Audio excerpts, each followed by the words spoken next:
Okay, and we're back. I don't know. I guess I'll have to put this up in two parts because I don't know how to edit it quite yet, but I will. We're learning. I'm gonna learn so many things. Um. Anyway, are we still recording? Okay, if you're listening to the podcast, what happened was somebody called me on my phone, so it stopped the video, which is super annoying. I guess I should have put airplane mode on. Well, I didn't. Anyway, we were so lucky, and we got to move into this house, and it was pretty trashed. No shade to the previous tenant, because she was a single mom and she had a couple of kids, and she was working full time and trying to like. The house was really clean, but the yard was just like all weeds, and I totally get it. When I moved out of my house after my divorce, it was destroyed because I just had no energy for like doing anything. So we have had a lot of work to do to get it livable, but right away we moved. So what we did was we moved in like in one day. We just got our stuff out of the apartment and moved in, and then just like flopped the kids' beds down, and they just slept like that the first night. And then I've been like frantically unpacking because my kids start school Monday, so I have to have all of this put together and ready for homeschool by Monday. We'll see how that goes. So I've been frantically unpacking. So I apologize for the delay in the Patreon. I know I took them July off, and that was really, really nice. And I kind of just, I did a lot of writing. I actually started a fiction book. I don't, some of you might know, I started in fiction before I was a comedian. I wrote several very, very terrible fiction books, including one about a transdimensional necromancer.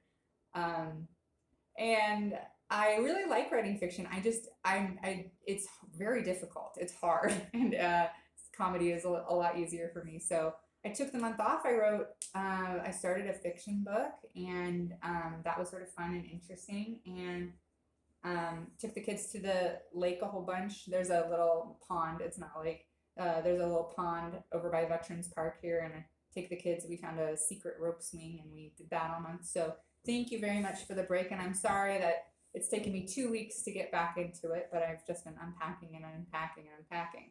So that's that, you guys. I'm in this house. It's crazy. That was my parents' bedroom over there growing up. I am gonna give you a tour, but that was my parents' bedroom. It used to have red shag carpet. It has a red fireplace up there. It is so 70s and amazing. It does not have red shag carpet right now, but I would like to put it in. Down there is a playroom. That's where we used to drag all of our. We had a very like lovely 80s neglectful childhood at this house, where it's like you were loved. People loved you. You knew you were cared for. You knew somebody was looking out for you. Somebody drove you to hockey practice, but also you had cereal for breakfast fairly often. I suppose my parents worked full time, so but we would drag our mattresses down to the bottom of the playroom stairs, and then we would run as fast as we could and do flips and land on the mattresses. And then my kids' bedrooms are back here. There's 3 of them, and this is the first time my kids have ever had their own bedroom, which is ridiculous because Calvin is 17. But it's so special to me that they all have their own room. And when we were helping my parents clean that time, I would have never said it because I didn't want to put my parents in a weird position. But I was like, I wish they would just rent this to me because I want to raise my kids here. Like, I want my kids to grow up here. I had such a good experience here. It was such a happy home for me. I mean, it was kind of lonely sometimes because my sisters went back and forth to their moms. And so a lot of times it was just me and my brother, and my parents were gone. But it was like a really safe and happy place. So they have 3 bedrooms back there. Plus, I have a painting studio, technically a laundry room / basement. But that's really exciting because for the last 3 years and I paint a lot. I've been painting on my little balcony, and I have to it's every time like the kids will get mad at me because there'll be just like paintings all over the house, stacked and drying and all over the balcony. And they're like, Mom, give away some of these stupid paintings. And then I'll like send a bunch to people and be like, oh, you want a painting? So now I'm actually going to have room to like work down there. And yeah. And now I have a morning show too. So that's great. So that's it for the house. I guess a couple of things I had been like thinking about and talking about. I think I don't know, maybe we'll do segments like where I'll talk about what's going on right now, and then we'll talk about comedy. So what's going on in comedy right now is kind of the thing that's been going on over and over is that every 3 months or 6 months or so, everybody already knows is a predator, gets exposed as a predator. And of course, this time, Brian Callen, the LA Times just released that big piece on him, and in it, they, very credibly allege that he is a rapist. And he says he is not, but he is. I mean, sue me if you want, Brian Callen, but like you are. And the story seems incredibly credible, and the way the woman tells the story is exactly the way that these things shake out. Where like she told somebody after it happened, she told her boyfriend. Like people can back her up for like 15 years. And of course, you have the usual like, whenever anything like this happens, you have the usual like, you're just doing this for fame, you're just doing this for attention. Which if that was the case, I would have a real morning show right now. If outing abusers got you famous, I would be on the Today Show next to Katie Couric, who's on the Today Show now. I have no idea. Not Matt Lauer. So whenever these things happen, there's always this thing that happens. Like when Dalia was outed a few weeks ago, I kind of just jokingly said like, my like, I don't know, it was one of the first times, it might have even been the time I met Brian Callen. It might have been Brian Callen who told it me. No, I'm just kidding. It wasn't Brian Callen. One of my first times at the Comedy Store, somebody warned me about Chris D'Elia, and they were like, don't ever send him nudes. He makes them into memes, and then he shows everybody. Not that I would ever have sent Chris D'Elia nudes. Never would have crossed my mind. And also, I have never talked to him, have never met him, so don't have any experiences with him. But he's one of those guys that like comedians hate. He has like this weird like guys do. He's part of that like weird bro comedy world, and he has a bunch of weird bro comedy fans. And those guys are not, they're not comedy fans. They're like lifestyle fans. They're like, I feel like there's a whole subset of comedy. Like Brian Callen he's not a good comedian. He's not. He is a personality. D'Elia is a personality. Neither one of their comedy, it's more, I think the men who like those guys and women like them because they like confirmation of their own shitheadness. Like they like somebody being up there being like sexist and shitty, and then they can be like, that's comedy. But those guys aren't like, they're not well-known, beloved comedians. In fact, I feel like mostly what I was seeing with Brian Callen is people being like, who? Like, comedians knew who he was, but he's not a loss to the comedy world. Like when when all that stuff came out about Louis C.K., I was sad. I thought Louis was really funny. I thought he was, I knew the allegations about him from my first year in comedy because everybody warned me about him. But I was sad, like Bill Cosby, Jesus. Bill Cosby, I used to listen to his records, almost every day. And when you lose someone like that, it really, you feel it in the comedy community. Like it's a travesty to find out stuff like that. But when you lose somebody like Callen, it's like, oh, okay, see ya. Like I guess maybe MMA fighters will miss him doing comedy, but the rest of us are not that sad about it. But it's funny. The day that Callen thing came out, I had tweeted like the only interaction really, like, more than just like seeing him somewhere, I've had with Brian Callen was Jeff Tate and I. We did a show at the Comedy Store as part of our second tour together, the Good Cop, Bud Cop tour, I believe. And we had a show at the Comedy Store, and a friend of Brian Callen's wanted to do a guest set at the show. And we said, sure, that's fine. And not because of Brian Callen. I'm just going to name him. It was Will Sasso. Will Sasso wanted to do a guest set on me and Jeff's show as David Greco, that character he does. And we were like, yeah, absolutely. So he came, and it was fun. We had a good time. And then afterward, we were standing out on the patio, and someone who we were with, I can't remember who it was. I'll have to ask Jeff if he remembers. We were with a group of comedians standing out there, and this comedian introduced me to Brian Callen. And Brian said what I said that he said on in the tweet. He was just like, "Oh, you're a comic? That's surprising. With how hot you are, that's crazy. Oh, that's surprising. Man, you don't even need if you're this hot, you don't even need to be funny. You don't even have to tell jokes. Nobody's even going to be paying attention to you." Which I brought up because it's it's funny. It sucks because a lot of the responses from his fans were like, "That's not even sexual, or that's not even assault. He didn't do anything wrong to you. He didn't, he didn't hurt you in any way. You're just saying this for attention." And that's one of the things that sucks about being a woman comic, I think, is that you can't even like casually relay your experience with a person, like your negative experience, which, that's what that was, is like my first time meeting Brian Callen. He immediately sort of dismissed me, dehumanized me, and no, it didn't devastate me. No, I wasn't broken by it. No, I didn't feel sexually assaulted. It's sexual harassment for him to go on about how hot I am. And people were like, even in the thing, people are like, "You're not even that hot." I'm like, Jesus, like, that's not the point, Like he wouldn't even hit on you. You're not hot. You're not even his type. It's like, that's not the point. And the point is that, like,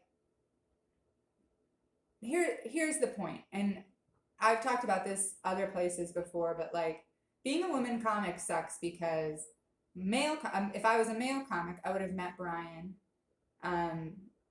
And so right after he said that to me, Will walked over, who at the time was a friend of mine, and he walked over and said, "Oh, Brian, have you met Emma? I was just on her show." And then Brian was like, "Oh, ha ha ha, ha, oh," and like then Will told him that I had kids and was a mom and stuff, and then he went from being like horny for me to being totally uninterested because he was like, "Oh, I see, you're an adult woman. Never mind."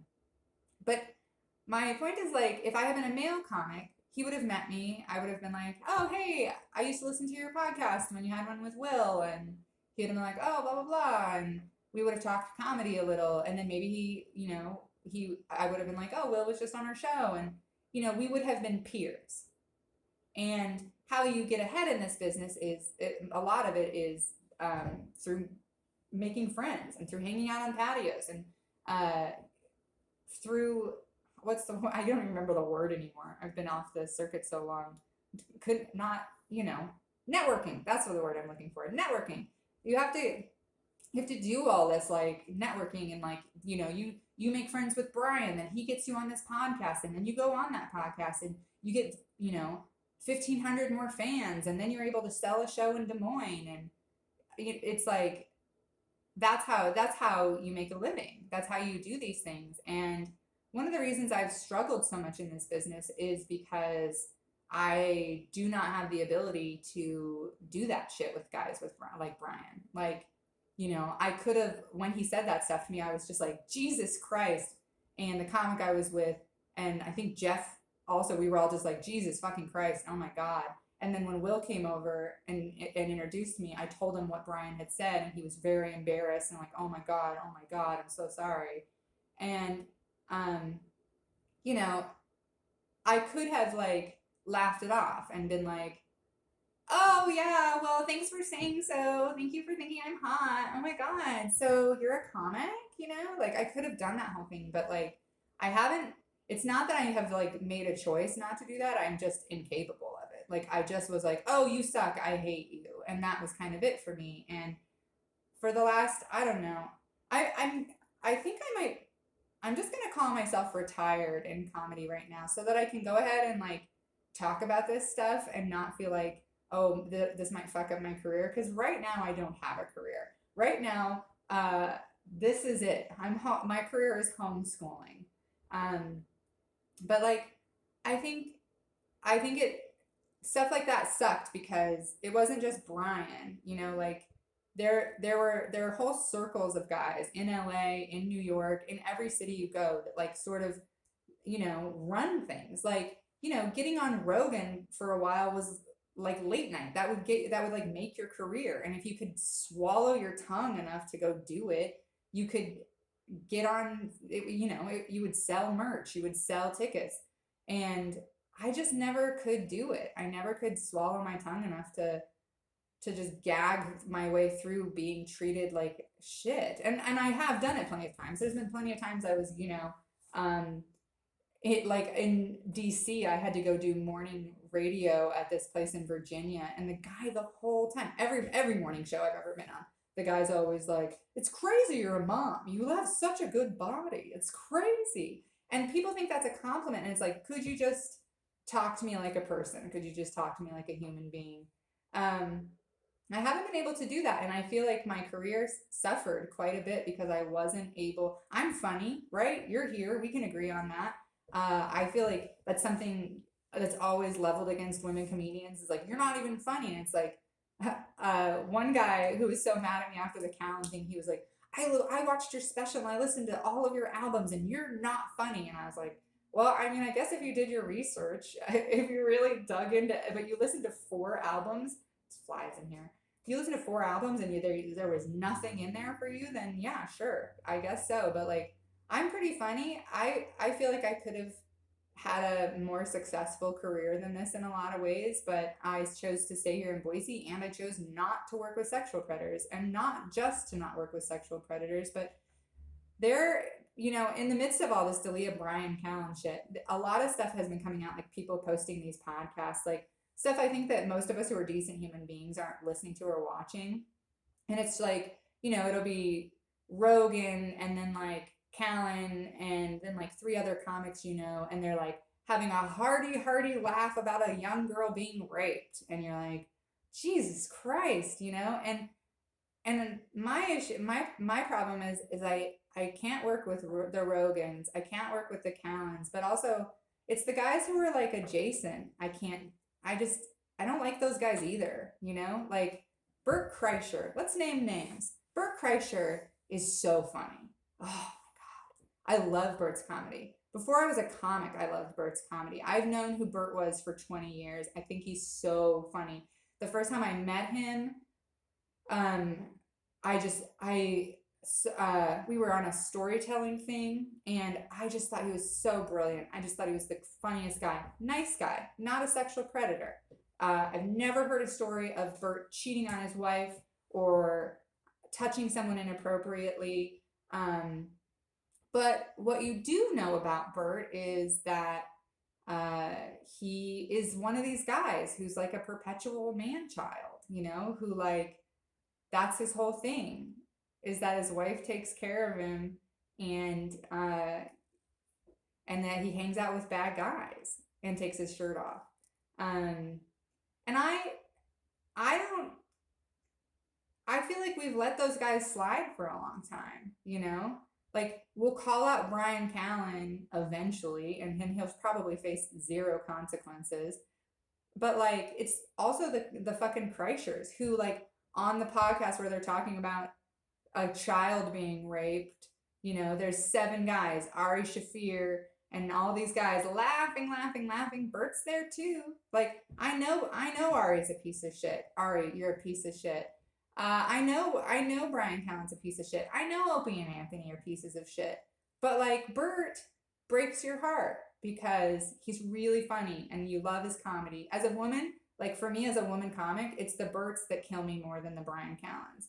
It's the guys that I'm like, what are you doing there? You have a daughter. You have a heart. I can see it. I can feel it. I've sat, I was on his podcast once, and I sat in his hotel room with him, and I was like, oh, I really love this guy.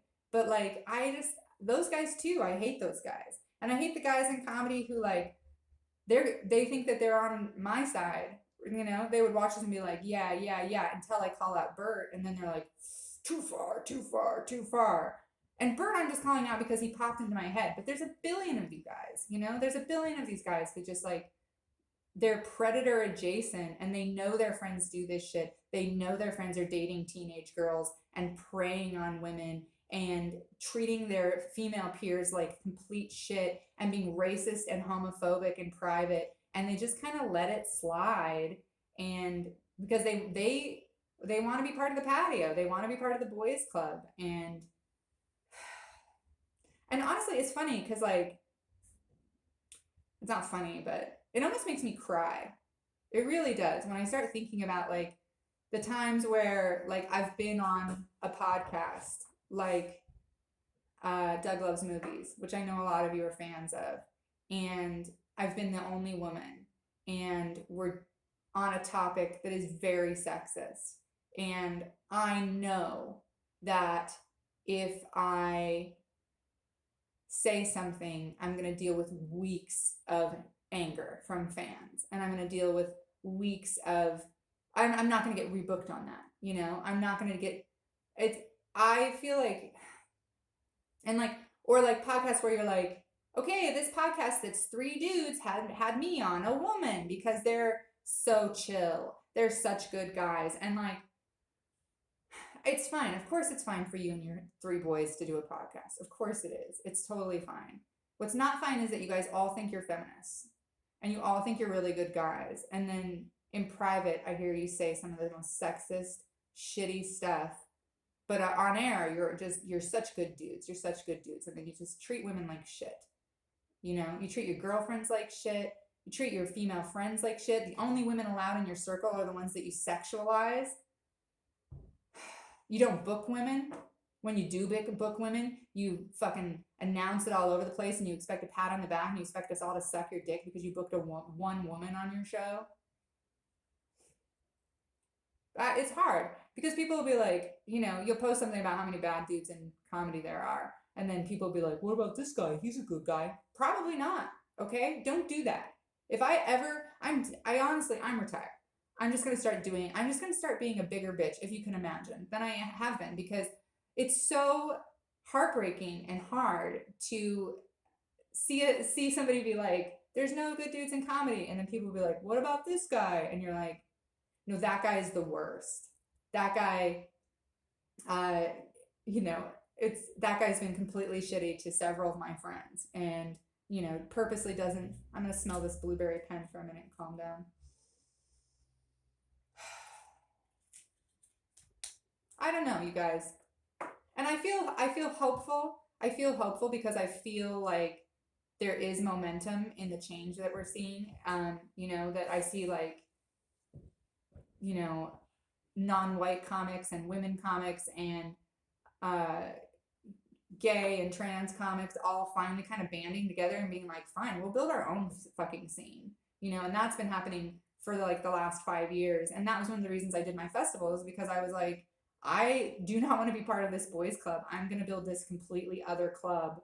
And that's been tons and tons of work and effort. And I did that instead of, you know, going on Rogan and getting a fucking prank show. Comedy bums me out. I had the other day when was Bernie Mac's the anniversary of his death, and Bernie Mac is another, like, I'm gonna cry. Bernie Mac is why I'm still doing comedy, because I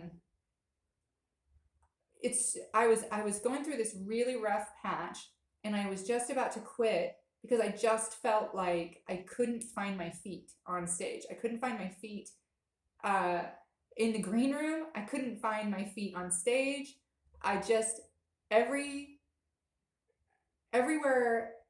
you just have no idea. If a woman is in comedy as long as I've been in comedy, which is about a decade or longer, you just have no idea the shit she's put up with.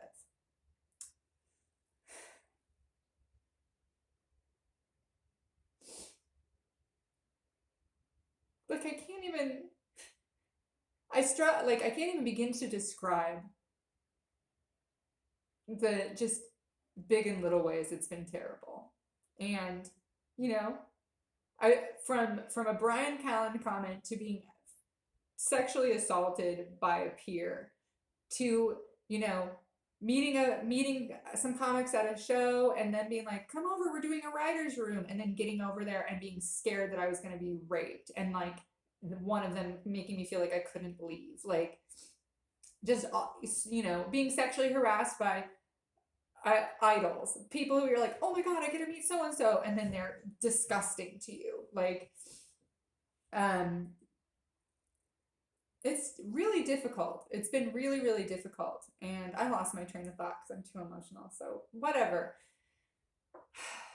Oh, Bernie Mac. Okay. See, I always come back. This is how I am on stage, but I just do it inside my head. Whenever I start a joke partway through, I'm like, I don't remember the end of this joke. Hopefully it comes to me soon. And then usually by the end it does. Sometimes it doesn't. But Bernie Mac, the day I was just about to quit comedy because I just could not find myself. I felt like scrambled eggs everywhere that I was at open mics, at shows. And I remember I was just about to do this very crappy show in a pretty rural place. And I happened to see that somebody posted that I'm not scared of you motherfuckers. No, I'm sorry. It wasn't. It was in LA. That's where it was. I was thinking. I've watched it so many times. I was in LA and I was feeling super nervous about doing this show, and it had a big crowd, and everybody was a name but me on the bill, and I was feeling like really self conscious. I'm like, what am I doing here? And then I watched that "I'm not scared of you motherfuckers" clip, and I just clicked with something where it was like he's wearing, his own face on his pants. And it was really like, man, if you aren't your biggest fan out there, what the fuck are you doing? And something clicked for me. And Bernie Mac. So the other day, Bernie Mac, like, everybody was posting about him and posting stories on the anniversary of his death. And I just sat and like watched a whole bunch of clips of his. And God, such a genius, like an amazing writer, an amazing presence. Sometimes you'll see in comedy, like, this comic, I'll be like, they're an amazing writer, but their stage presence it's okay. Or somebody has like, they're just all stage presence, but then if you back it up, you're like, oh, their jokes. God damn it, Alex. He's calling again.